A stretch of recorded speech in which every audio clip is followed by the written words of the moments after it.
retrouve les Urim et les Thummim, qui sont sans doute des cristaux de communication, hein, bien entendu, avec l'univers. On les retrouve au Moyen-Âge, avec des fraternités, peut-être même les Templiers, sous un autre nom. Je rechercherai le nom, je le donnerai quand on fera les vidéos sur les cathares. Donc, il faut avoir beaucoup de discernement là-dedans. Alors, ces civilisations qui montent, qui descendent, qui montent, qui s'écroulent, qui montent, qui s'écroulent, qui montent, qui s'écroulent, à chaque fois, parce que les archons ayant 2 millions sur cette planète ont plus de, alors difficile à dire, facilité, en raison de la loi du libre arbitre, étant donné qu'ils ont demandé 2 millions au départ, à l'énergie universelle, et que l'énergie universelle a dit, si cette planète veut évoluer quand même en étant soumise aux 2 millions des archons, est-ce que c'est une expérience? Est-ce que c'est le pénitencier de la galaxie ou de l'univers? On ne sait pas, c'est pas grave, ne vous cassez pas la tête avec ça.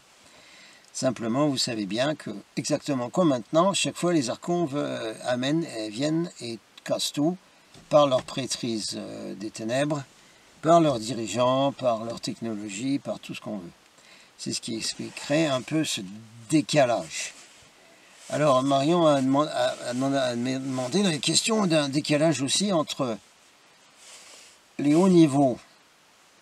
Il y en a eu un peu en Égypte, quand même, Akhenaton, etc. Il y a eu des hauts niveaux. Bon, on les a... Enfin bon, il y a eu des moments hauts. Et puis à la Grèce, il y a eu des moments bien hauts, hein, avec Athéna et tous les dieux et déesses qu'on connaît, la plupart, étant des extraterrestres. Et tout d'un coup, cette civilisation, il y avait Rome aussi, Rome un peu, et surtout les Celtes. Et après, quelque chose coule et on se retrouve au Moyen-Âge. Pourquoi il y a une telle différence entre l'évolution qu'il y avait à l'époque de l'Antiquité? Quand on va nommer Antiquité, moi je prends comme phare la Grèce. Et d'ailleurs, les initiés de tout temps ont toujours dit que la France serait la Grèce réincarnée, l'Amérique étant Rome réincarnée.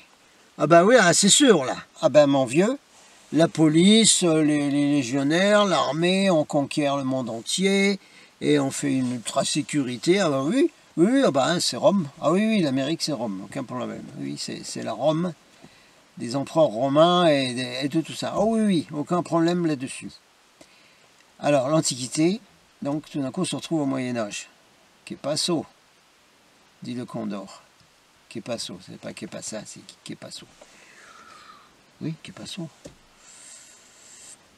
Eh bien, forcément, Rome a éliminé toutes les tribus celtes, qui étaient comme les tribus amérindiennes, qui avaient exactement les mêmes rituels, les mêmes... C'est incroyable, les similitudes qu'on trouve entre les Celtes et les tribus d'Amérique.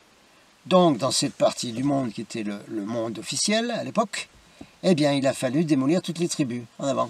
Tout! Allez, on liquide toutes les tribus celtes. Ce qui fait après, on se retrouve, il n'y a plus de spiritualité, il n'y a plus rien. Il n'y a plus les druides qui ont des monastères, qui maintiennent la lumière.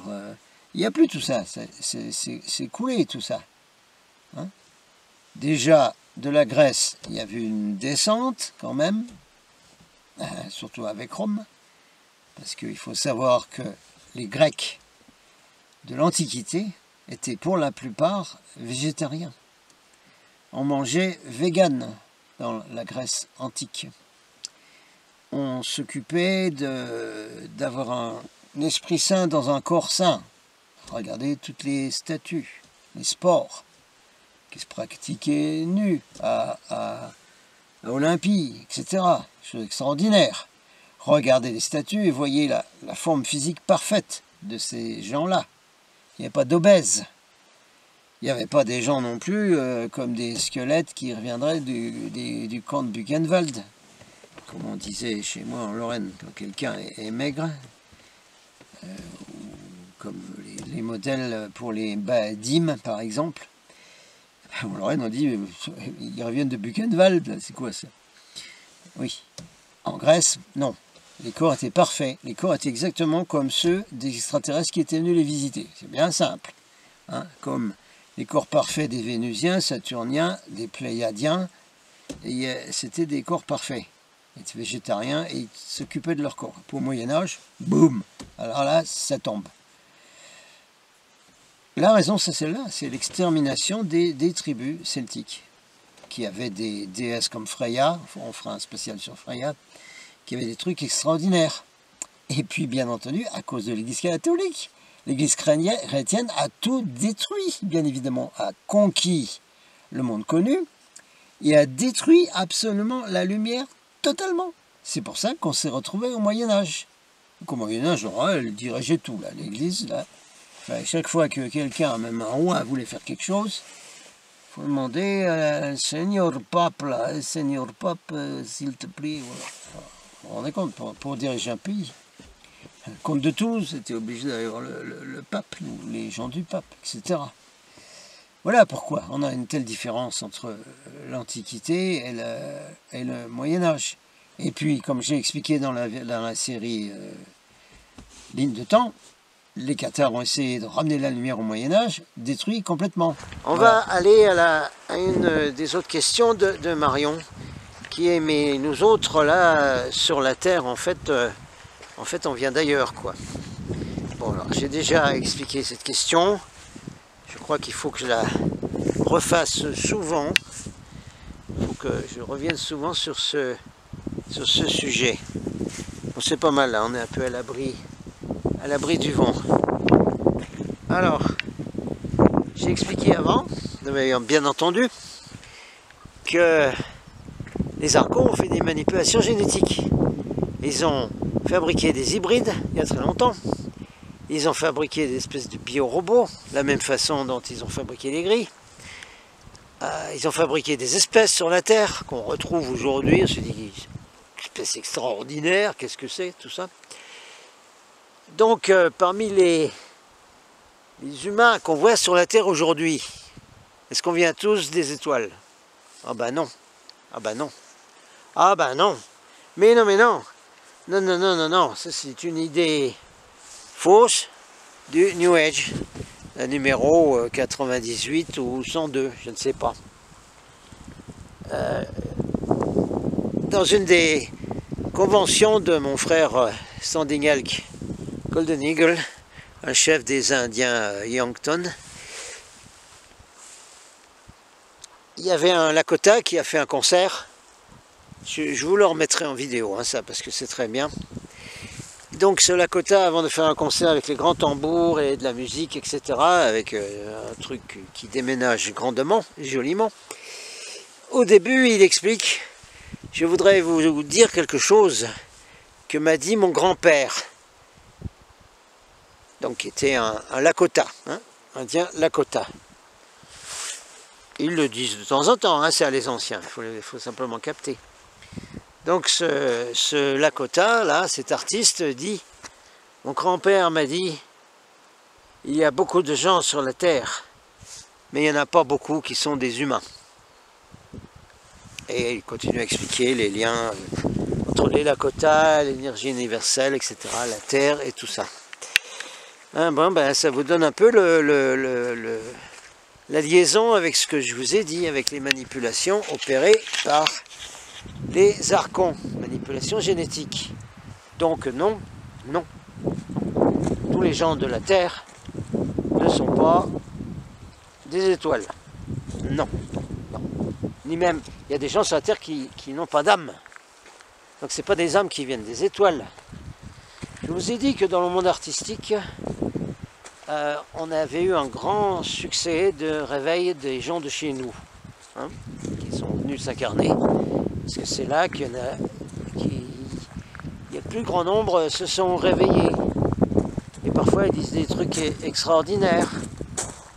Par exemple, une actrice française qui s'appelle Mireille Darc, quand elle a transité il n'y a pas longtemps, il y a quelques mois là, à l'automne de 2017, a dit une fois dans une interview quelque chose. Elle a fait une déclaration extrêmement surprenante qui est ressortie à un moment de son départ. Là.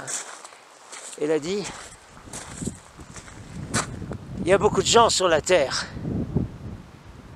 mais la plupart ne savent même pas qu'ils sont morts. Ça vous dit un peu la même chose. C'est un peu la même idée qu'il y a des gens sur la Terre qui sont des morts vivants, voilà, qui sont des zombies. Il n'y a pas d'âme dedans. Alors ne me dites pas, et vous le connaissez, vous les voyez partout. Vous voyez leurs agissements avec les animaux, avec tout, avec tout. On repart là-bas, un peu de vent là, oula, oula. Donc, 1, déjà, point. 2, les starseeds. Alors d'accord, les starseeds sont des êtres venus des étoiles. Bon, alors, on n'est pas tous des starseeds. Non, sur Terre, entendons-nous. Hein. Les starseeds sont des volontaires des étoiles qui sont venus tout à fait au début, avant même la décision de Sanat Kumara, hein, d'amener une force d'intervention sur Terre et de s'implanter sur Terre. Avant, longtemps. Donc un starseed, c'est quelqu'un qui est venu il y a très très longtemps et qui a eu beaucoup de vie sur la Terre. Donc ils ont une grande expérience au niveau de tout ce qui est ésotérique, etc. Mais ils ont un peu oublié, ils ont une tendance un peu, c'est normal avec beaucoup de vie sur Terre, on devient terrien et on oublie un peu comment c'est ailleurs. Ce qui n'est pas le cas des indigos. Les indigos, c'est l'inverse complet. Ça, c'est les starseeds. Okay, quand on dit starseed, ce sont les volontaires qui sont venus il y a très longtemps et qui ont eu beaucoup de vie sur Terre. Tout cela, je l'inclus dans mes thèmes galactiques, hein, où avec guidance de la flotte, je dis aux gens, ben, soit vous êtes un starseed, soit vous êtes venu plus récemment, vous avez une filiation avec tel système stellaire, transite sur une planète du système solaire, etc. etc. Vous m'écrivez hein, pour ça, ulv144, ulve 144 à gmail.com. Alors, on a vu les starseeds. Maintenant, un autre nom qu'on utilise, c'est Star People, qui veut dire enfant des étoiles. Bon, les starseeds du début sont des enfants des étoiles aussi. Alors le mot américain Star People donné par Francis Tiger, on va oublier le monsieur Brad, hein, là, parce que ce qu'il a fait c'est pas gentil. Moi j'étais en contact avec Francis, c'est la vraie. Francis c'est elle qui a développé le concept des Star People, des extraterrestres incarnés sur Terre. C'est Francis Tiger, pas Brad. On l'oublie là, monsieur Brad. Encore des interférences dans le New Age, comme beaucoup. Les Star People sont venus s'incarner quand il y a eu les grosses bombes atomiques, ce qui a inquiété toutes les galaxies, et ailleurs, les autres galaxies aussi, et qui ont commencé à envoyer des forces spéciales Star People, c'est-à-dire nous, la vieille génération, là. Ouais, vous les anciens, là, ouais, nous, bah ouais. Non mais Indigo, respectez les anciens, puis écoutez ce qu'on dit, ça fera beaucoup de bien. Ah non, c'est tout, oui, non mais écoutez-nous quand même, d'accord? Ça fera plus grand bien. Si on connaît tous les bazars qui se passent ici, que ce soit de la lumière, des ténèbres, on a vu tout ça. Donc les Star People sont nés dans les années 40, 50, 60, c'est ça, les Star People. Et ensuite il y a eu une vague encore qui est venue dans les années 70, où il y a même pas, on ne leur donne même pas de nom. C'est une autre vague de Star People, depuis les années 70, qui ont exactement les mêmes génétiques galactiques que nous. C'est exactement la même chose. Et ensuite, parce que dans le New Age, il faut toujours faire des trucs nouveaux, des buzz, voire il y a beaucoup de marketing dans le New Age, vous avez sans doute remarqué. Alors, un autre marketing est arrivé tout d'un coup. Allez, les indigos, les enfants qui arrivent, non, c'est les indigos, voilà, boum. Bon, c'est un nom, hein, parce qu'ils ont l'aura bleue. Ouais. Ils me font rigoler, là, les promoteurs de ça, au début. Mais nous autres, les Star People de la flotte d'Ashtar, on a aussi l'aura bleue. La flotte d'Ashtar, c'est bleu comme couleur. Ashtar, c'est bleu. Tout ce qui vient là, c'est bleu.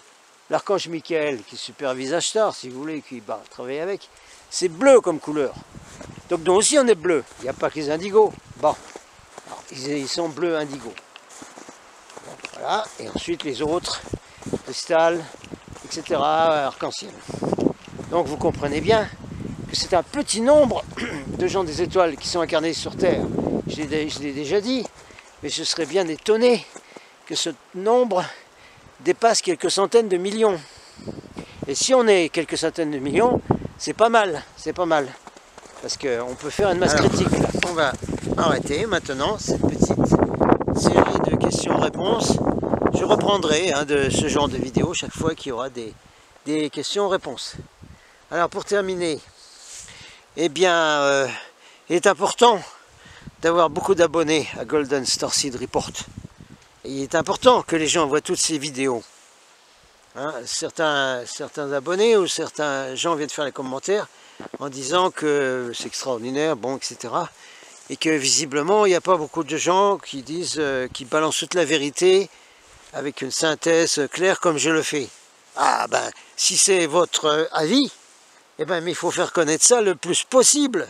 Vous avez vu la confusion, le sac de patates qu'on trouve sur Internet aujourd'hui. Facebook, ce sera un autre sujet, même. C'est pire qu'un sac de patates. Mais même YouTube, il y a plein de choses qui se contredisent. Il faut arriver à faire le tri dans tout ça. Alors, il faut au minimum que les vidéos de Golden Starseed Report se trouvent, qu'elles apparaissent dans pour les gens qui vont chercher sur YouTube. C'est important. Alors, essayez de faire le maximum pour balancer les liens de chaque vidéo sur des forums, sur les murs Facebook, sur plein d'endroits, dans des groupes, partout, le plus possible. Vous mettez le lien en disant voilà une vidéo importante sur tel sujet, Indigo, ligne de temps, l'ascension, Vous balancez ça partout, c'est le seul moyen que les gens viennent de plus en plus regarder YouTube et Golden Starseed Report, et ensuite qu'ils en parlent à d'autres. C'est l'effet boule de neige. C'est l'effet boule de neige, d'accord? La boule de neige que les enfants lancent sur une pente qui déroule et qui devient énorme. Voilà, alors il faut que ça devienne énorme, Golden Starseed Report, d'accord? On est tous ok là-dessus. Allez, les troupes là, les troupes galactiques, troupes d'Ashtar, Sananda et tous les autres là, au boulot là. Moi je peux pas faire ça tout seul, hein. J'ai besoin d'aide. Voilà, ceci terminé. Les questions-réponses qui m'avaient été demandées par Marion, certains autres aussi. Hein.